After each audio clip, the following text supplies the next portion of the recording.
I'm Dawn Black. I am the editor for the Wikipedia, and I am starting this series for new witches. And this is the first of the series. We're going to talk about getting started learning witchcraft. So the first thing you're going to need is one of these. People are always asking me what they need to get started, and a journal is the very first thing. Every year at back to school time, these things on sale for 50 cents a piece. And you probably have some from school or your kid's school or whatever that you started and you only used half of, and you can rip those pages out if you need to get started right now and you can't go out and get a book. I know that sounds a little profane, but the important thing is that you start journaling, and it doesn't matter what you write in. And these are all my old journals, not all of them, just the ones I could grab. Got this one. This one has a cow on it. These are neat because they are unlined. So if you're in, oh, it's upside down. You know, if you're into drawing, you still have that. You can sketch in there if that's what you're into. Got some more of these.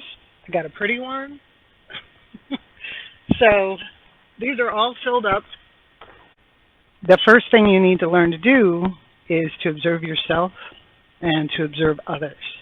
Magic is the manipulation of subtle forces to bring about change in conformity with will.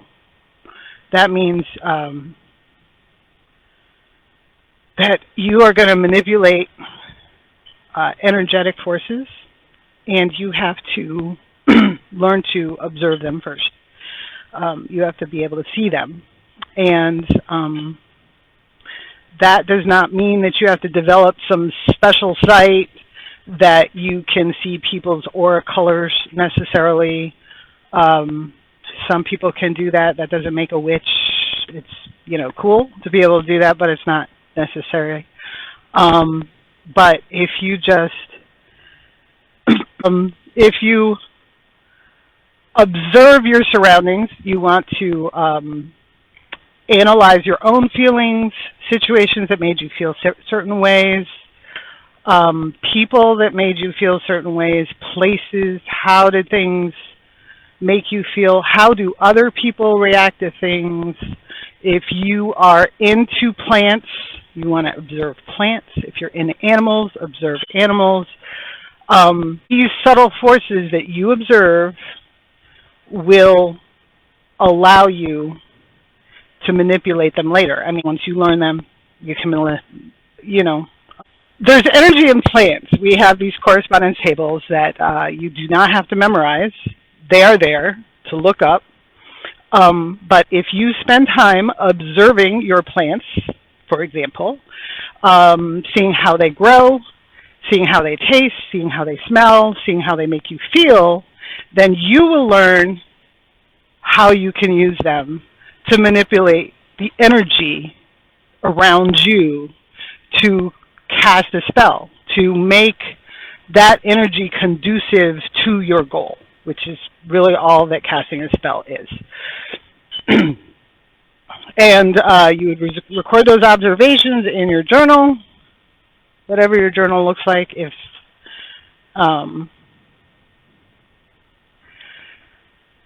you also want to write down your dreams. Your dreams are important.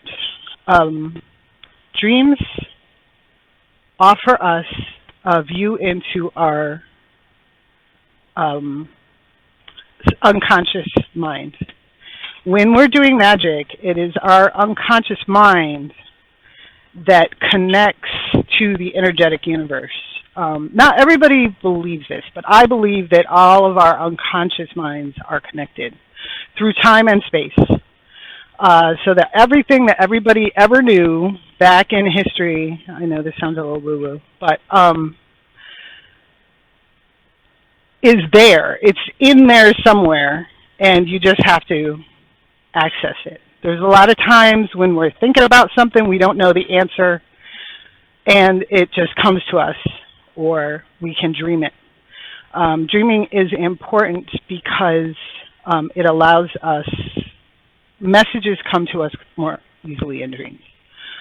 Our mind is relaxed, and that is learning how to dream and how to control your dreams and how to use your dreams is very important magic, I feel. Not everybody is going to do that, and that's an important point, I feel.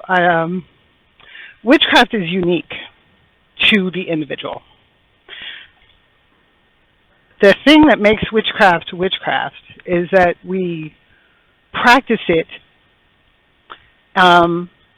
in a practical way. That means when a witch casts a spell, they're usually doing it to bring about some practical change, like to protect their home, to bring in something that they need, to send away something that they want, versus like a sorcerer or the Abrahamic type magic where you're trying to connect with like some higher force. Now, there's witches that do that, but the witchcraft itself is about practical things. On this earth, the things that you need in life, to make your life comfortable. That's really what witches, for the most part, do.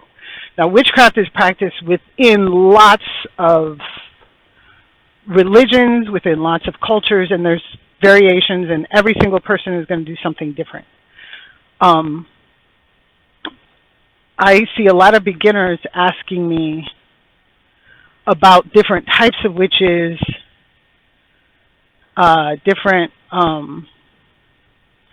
like, how do I know what kind of witch you are? Well, you might not know what kind of witch you are for years. I mean, you could be practicing witchcraft for years and years and years and not know what kind of witch you are. What kind of witch you are is really just your witchy aesthetic, really. It's what you're going to focus on. Some witches do almost all their magic as dream work on the astral plane. Some witches perform elaborate rituals. Some witches cook, cook their magic into food, and then they, kitchen witches. Most witches don't just do one thing. So, and what you specialize in is going to change throughout your career as a witch. So you don't have to worry about, don't worry about what kind of witch you are right now. Just start journaling, write down your dreams, write down cool stuff that happens to you every day, write down things that make you feel strongly one way or another. That's a good way to start. The most important thing for a witch, I believe, is to learn about yourself and your own energy, because the magic that you perform is going to come from your energy. So one of the first things you can do, aside from journaling, of course, is to learn to meditate. And that it just kind of stills your mind and lets the thoughts that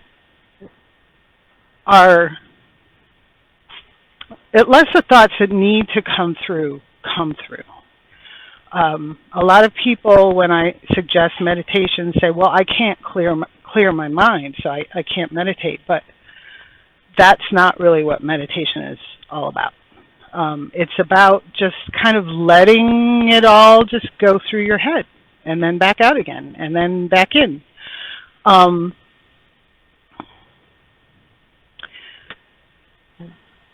Right now, meditation is a really good tool to help learn about yourself and also to help focus and help visualize, because those are all super important skills for witchcraft.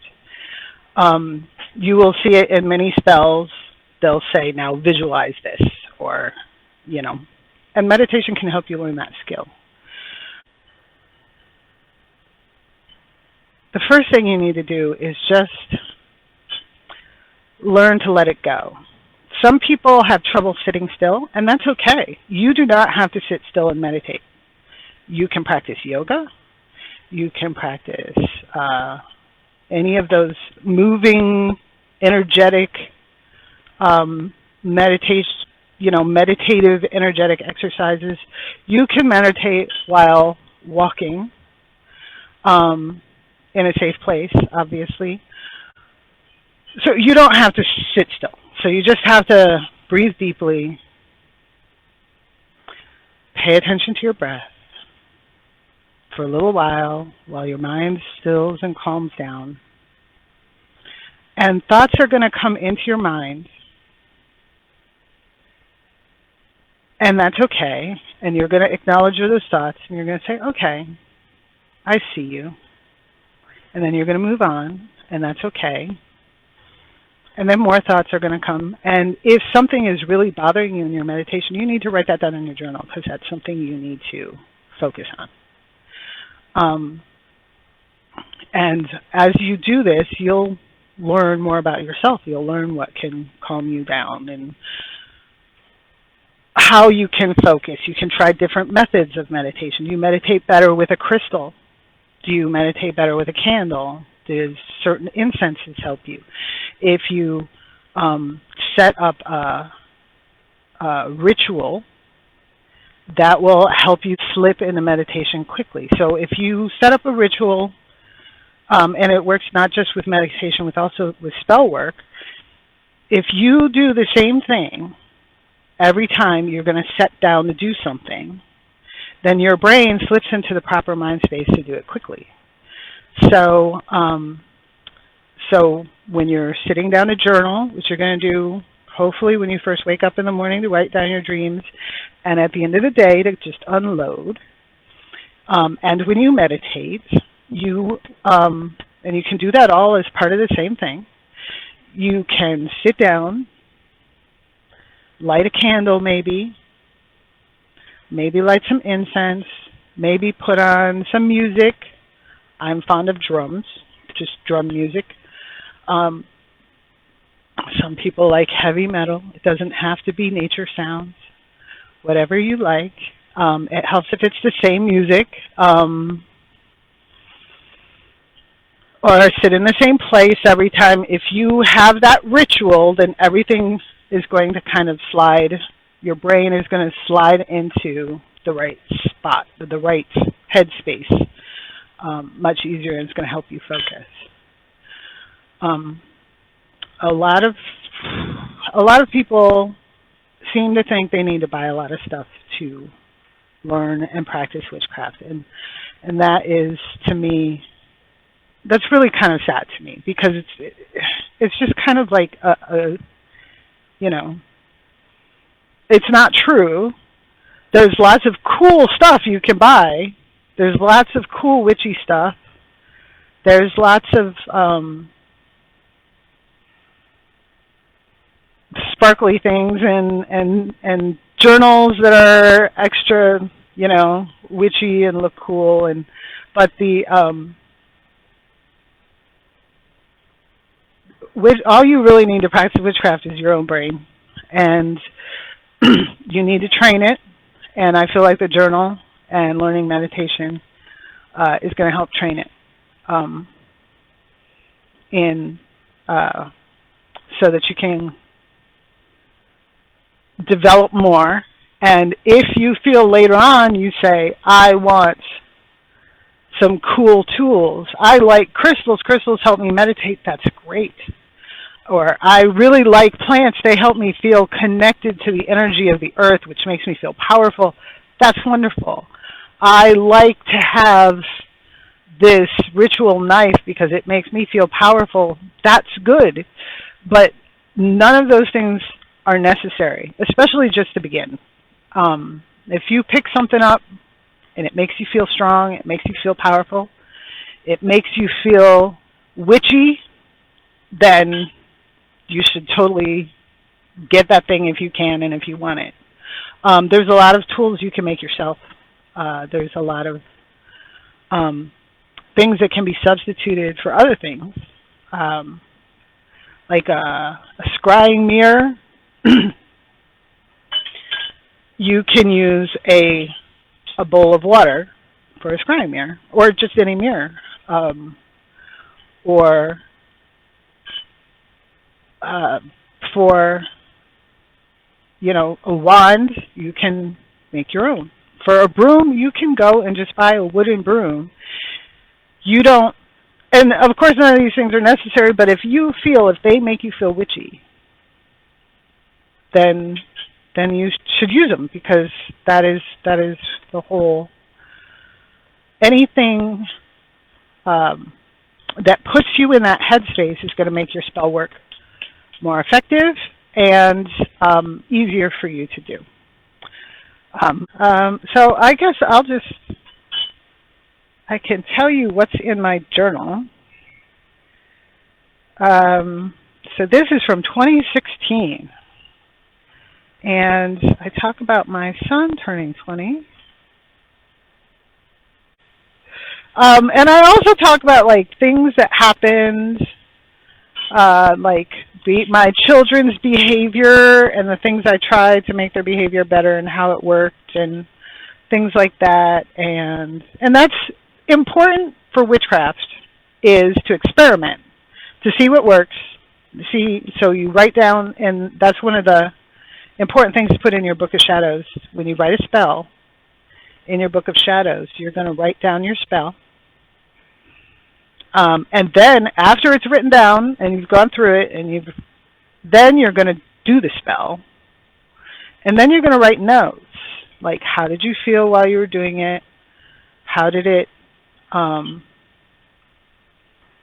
you know, how did things go? Like how did the candle burn? Things like that. And then afterward, you're not going to think about it for a while, but you're going to go back and you're going to look in a few weeks and then write notes, like how did all that work out? And writing in your journal, saying, you know, I had this problem today, and this is what I did to see if I could solve it, or I have this ongoing problem, and this is what I'm going to try, and then going back. That is very, very useful for witchcraft. And of course, in your journal, I have dreams written down here.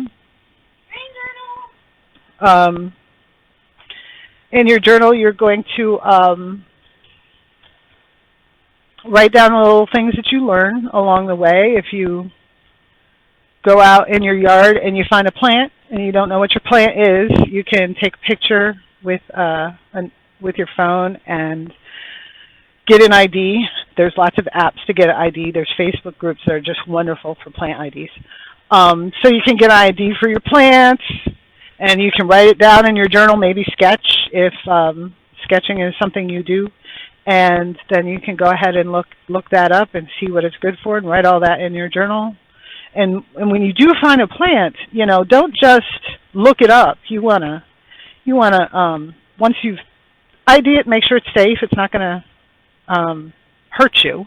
And then, you know, get to know it, smell it, touch it, you know, observe when it's blooming.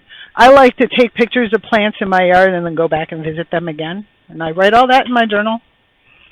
And all of this is going to help you connect with the cycles of nature and of yourself and of your immediate environment. I always personally like to use what I have immediately around me. I like to use the plants that grow in my immediate vicinity as opposed to buying herbs and having them shipped to me, although I have been known to have herbs shipped to me. There's only so much lavender I can grow. And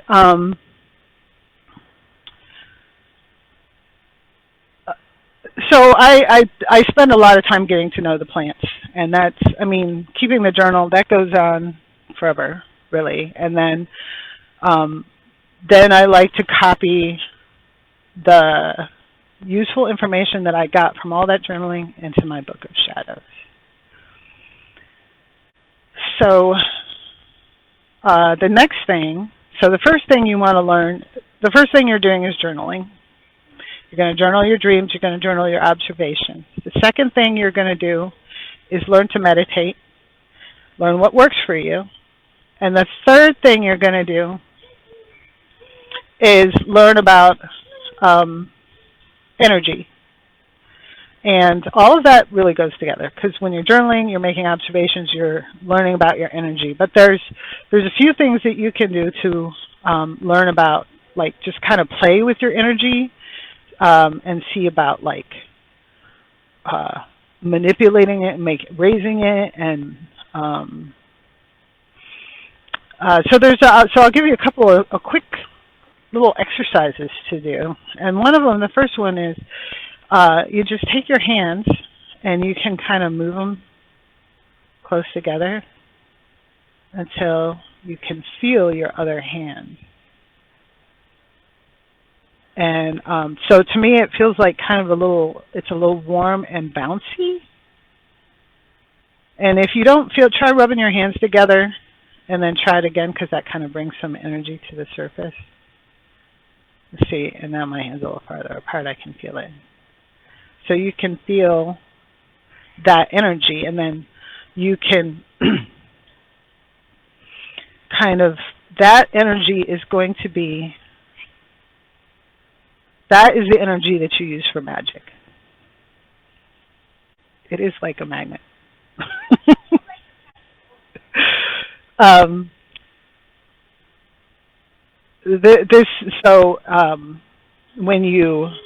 When you charge something, if your spell says to charge something, this is the energy that you're using to charge it. So you can feel that energy, and you can feel it on other people too. My kids used to like to play a game, they called it aura tickling, and they would like go up to each other where they couldn't see each other, or where the other one couldn't see them, and they'd go up to them and like see how close they could get before the other person was like, you know, because they could feel them approaching. And anyone can do this. Sensing energy is not something that is a special skill, but not everybody can sense energy in all its forms. But we can all sense energy in some form. So that's one way to test that. Another way is if you go to, like right now, if you go to the grocery store, the grocery store is full of crazy energy right now. So when you go there, you're feeling stressed out. Everybody is stressed out. And it's just like this energy vortex. Like everyone's stressed out, and their energy is affecting everybody else's energy, so that every time, like,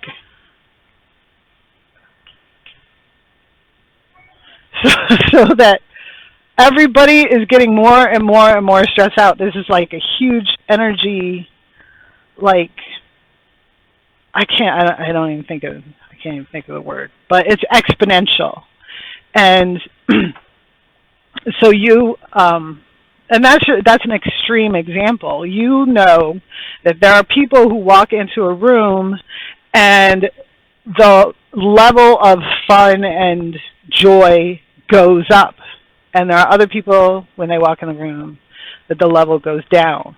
There's places where you walk into that place and you just feel happy and relaxed. And there are other places where you walk in and you just feel dread. And that's all energetic differences. And those are all things that you want to observe and write down in your journal.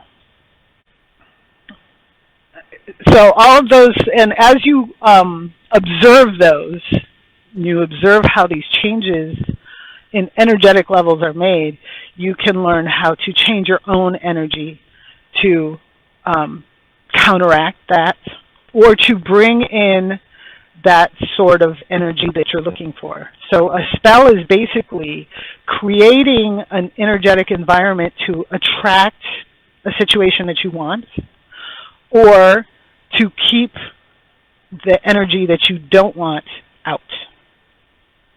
Basically, I mean, there are other types of spells, but those are basically it. your energy to keep certain energy out, your energy to attract other energy in. So those three things, observing energetic levels and how they change and what causes them to change and how they affect you, meditating so that you can learn what's going on inside you, and journaling all those observations, including your dreams. Those are my three things to get started learning witchcraft. And of course, everybody says it, read. I like the new book by Matt Oren called Psychic Witch. I highly recommend that one. And I will also be doing a series of these, hopefully every other week. Yuletide craft coming up that I'm having my Patreon patrons choose what the craft is going to be. So, so if you're a patron and you're watching, make sure you go vote.